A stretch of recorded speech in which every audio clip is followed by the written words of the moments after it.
Deep in the Florida swamps, cameras have just captured an outcome that science cannot explain. We all know about the giant pythons that have taken over the Everglades. We know they wiped out 90% of the mammals, but recent images reveal a twist no one saw coming. It's no longer just about the giant snakes. There's something else out there, something invisible, and it's changing the rules of the jungle. The images show a hidden consequence that could save this shattered paradise or destroy what's left of it forever. The pythons may have started the war, but they are not the ones ending it. 165 miles per hour of destruction. The Florida Everglades were once a living, pulsating miracle. It wasn't just a swamp, it was a vast, slow-moving river of grass stretching across more than 1,500,000 acres. This was an ancient system, a subtropical wilderness pulsing with life.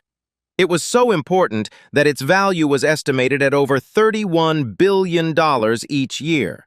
You see, it wasn't just home to alligators and birds, it provided flood protection and clean drinking water for millions of people. Life here moved in a perfect, delicate balance. Huge flocks of wading birds filled the sky like clouds. But then the sky turned black. In August 1992, Hurricane Andrew, a Category 5 monster, ripped through South Florida.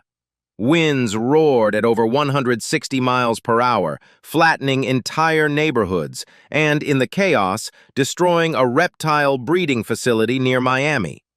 When the winds finally subsided, an unknown number of Burmese pythons had slipped away into the wetlands. But here's the kicker. Wasn't the only problem. At the same time, a slower-burning disaster was unfolding. During the 1990s, Burmese pythons were the hot new exotic pet. People bought them as tiny $10 snakes thinking they were cool. But those cool snakes don't stay small. They grow, and they grow fast. A snake that fits in your hand becomes a 10-foot, 44-pound monster in just a few years. Overwhelmed owners did the only thing they could think of. They drove to the edge of the Everglades and released them. They thought they were giving them freedom. Instead, they were lighting the fuse of an ecological time bomb. For years, no one paid much attention, but the pythons were thriving. The Everglades was the perfect storm of opportunity. It was a python paradise. The heat, the humidity, and an endless buffet of native animals that had absolutely no natural defenses. The Burmese python is an engineering marvel. They are masters of camouflage. They can hold their breath underwater for more than 30 minutes. And most incredible of all, they have heat-sensing pits along their jaws. They can literally see the body heat of a warm-blooded mammal in total darkness. A raccoon doesn't stand a chance. And then there's reproduction. A single female can lay a clutch of up to 100 eggs. With no natural predators, their population exploded. Today, experts estimate there are between 100,000 and more than 300,000 raccoons slithering across South Florida. And the paradise that once teemed with life is now falling silent. The numbers are so bad they seem unbelievable. A groundbreaking study revealed the horrifying truth. In the hardest-hit areas, raccoon populations have plummeted by 99.3%. Opossums are down by 98.9%. Bobcat numbers have fallen by 87%. Think about it, not 10%. 99% gone, wiped out. What most people don't grasp is what this feels like. Biologists who have worked in the Everglades for decades speak of silence. They used to stop their cars for turtles and rabbits. Now they see nothing for miles. The small mammals that formed the base of the food chain have been sucked out. The invaders had found the sky and were consuming it whole. But just as the state tried to fight back, they realized they were bringing a knife to a gunfight. Hunting ghosts in the grass. As the silence in the Everglades grew deafening, the state of Florida finally had to act. But its initial response seemed like something out of a cheap reality show. They launched the Florida Python Challenge. It was part publicity stunt, part desperate lottery ticket. They invited the public, anyone brave enough, to venture into the swamp and hunt the giant invaders. They offered cash prizes. It became an annual spectacle. By 2024, hundreds of people showed up armed with traps and snake hooks. That year, they captured 195 Burmese pythons. They were great. The photos were dramatic. It felt like a victory. But yeah, about that. Let's do the math. They removed 195 snakes. Even if they get to 300 next year, statistically, that's zero. If the actual number is 300,000 snakes, removing a few hundred is like trying to empty the ocean with a teaspoon. Pythons were outbreeding bullets, so the state got more serious. They hired paid elite hunters. These were professionals who were paid an hourly wage to stalk the levees day and night. Since 2017, these contractors have removed thousands of pythons. More than 23,000 snakes have been removed in total. It sounds impressive, but even that massive number is probably less than 5% of the total population. For every snake they find, 20 more are born hidden in the endless sawgrass. Frustrated, Florida turned to high-tech warfare. They launched drones equipped with high-resolution thermal cameras, thinking they could detect the snake's heat signatures from above. But here's the thing. The Everglades are hot, the ground is hot, the water is hot, and pythons are cold-blooded. To a thermal camera, a python looks just like a warm rock. The drones were a flop. Then they tried robot rabbits.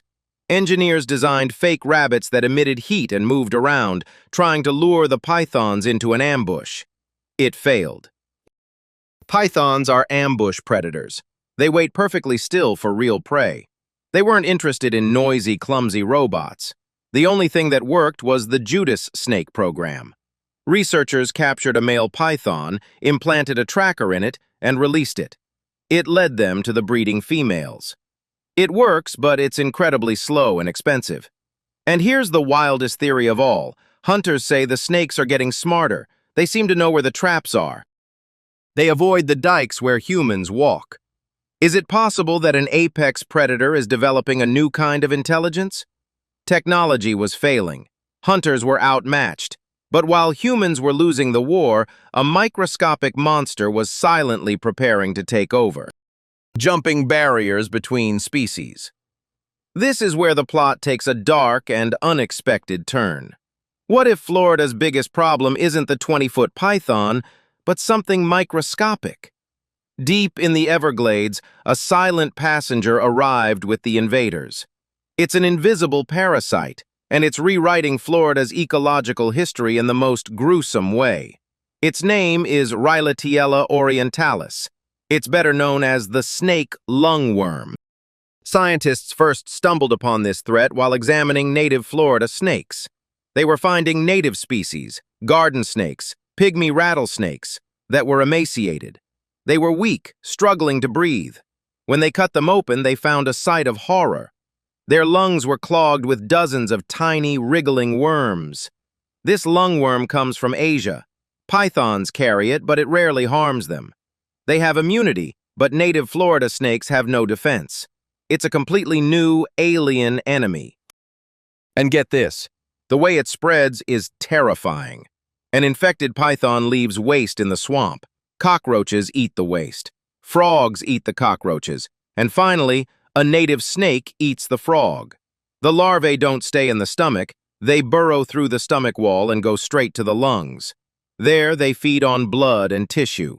They clog the airways until the snake suffocates. Researchers have found snakes with worms literally bursting out of their mouths as they gasped for their last breath. The real shock came when scientists discovered how far it had spread. It's no longer just in the Everglades. At least 18 different species of native snakes are infected. The parasite has moved as far north as Jacksonville. And the most terrifying part? The lungworm no longer needs the python. It has jumped ship.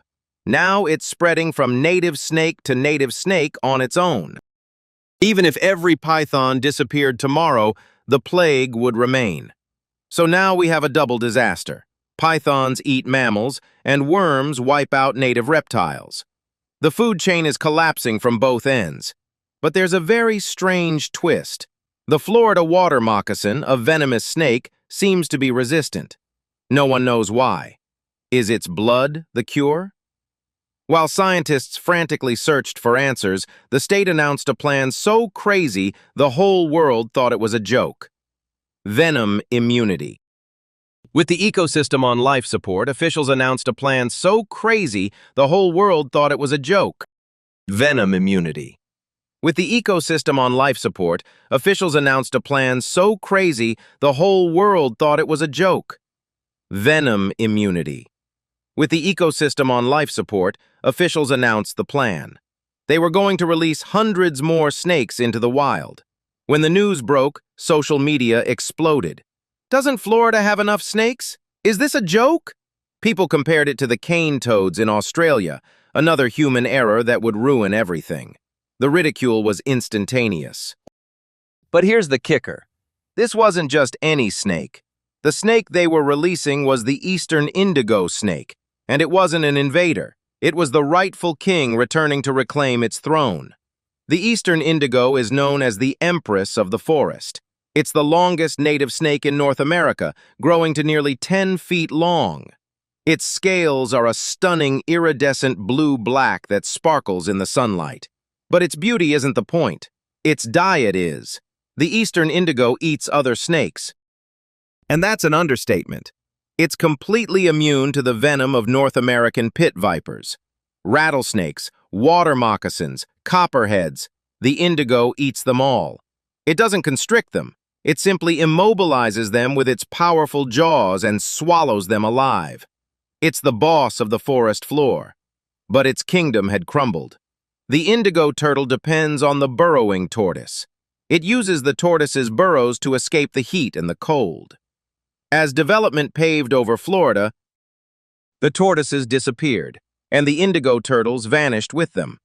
By 1978, they had been wiped out from northern Florida, so the crazy plan was actually a brilliant restoration project. For decades, conservation groups had been breeding indigo turtles in captivity. They were rebuilding the longleaf pine forests. They were preparing the ground. And finally, they began releasing them into the Appalachian Cliffs Preserve. Everyone held their breath. Would they survive? Would they eat? Then, in late 2023, camera traps captured footage that changed everything. It showed two tiny indigo turtle hatchlings. These weren't released snakes. They were babies born in the wild. For the first time in 50 years, the Empress was reproducing on her own. The plan was working. But while the king was returning in the north, something even more shocking was happening in Minin, Sichuan, and the south. The native animals had had enough of being victims. The collision course. While the world was busy arguing about the release of the indigo snake, nature was quietly adapting. Deep in Big Cypress National Preserve, researchers were tracking that 44-pound python named Loki. When they found its carcass, they were baffled. Its head had been bitten off. A nearby camera trap revealed the culprit. It was a native bobcat. This bobcat weighed barely 25 pounds. It was half the size of the snake. Yet it had stalked, attacked, and killed the python. This was a first. For 2 decades, pythons had been the monsters. Now the home team was scoring points. And it wasn't just one bobcat. Reports are coming in from all over Florida. Alligators are ambushing smaller pythons. Even the endangered Florida panther has been spotted taking them down. What if the predators are learning? What if they're sharing knowledge? One wildlife biologist called it a point for the home team. It seems the native wildlife is finally figuring out the monster's weaknesses. But it's not that simple. A single bobcat can't undo 20 years of destruction. The pythons are still winning by numbers, but the dynamics have changed. It's no longer a massacre, it's a war. And this brings us to the final and most exciting possibility. Eastern indigo snakes are expanding southward from their release sites. Pythons are expanding northward. Eventually, these two territories are going to collide. What happens when the Empress meets the invader? Can the indigo snake, immune to rattlesnake venom, bring down a Burmese python? Or will the lungworm take them both? Images from the Florida swamps have revealed an outcome no one saw coming. It's not just death and silence, it's resilience. The bobcats are fighting back, the king has returned, and the swamp is far from dead. We searched for a high-tech solution, but the real hope was there all along, hidden in the scales of a native snake and the claws of a hungry bobcat. The battle for the Everglades is just entering its most violent chapter. So, who do you think will win this ultimate showdown? Will the indigo snake save Florida, or will the parasite wipe everything out before the king even arrives? It's a high-stakes gamble. Let me know your prediction in the comments below. If you want to see more mysteries of nature solved, hit the like button and subscribe. The swamp has many more secrets to tell,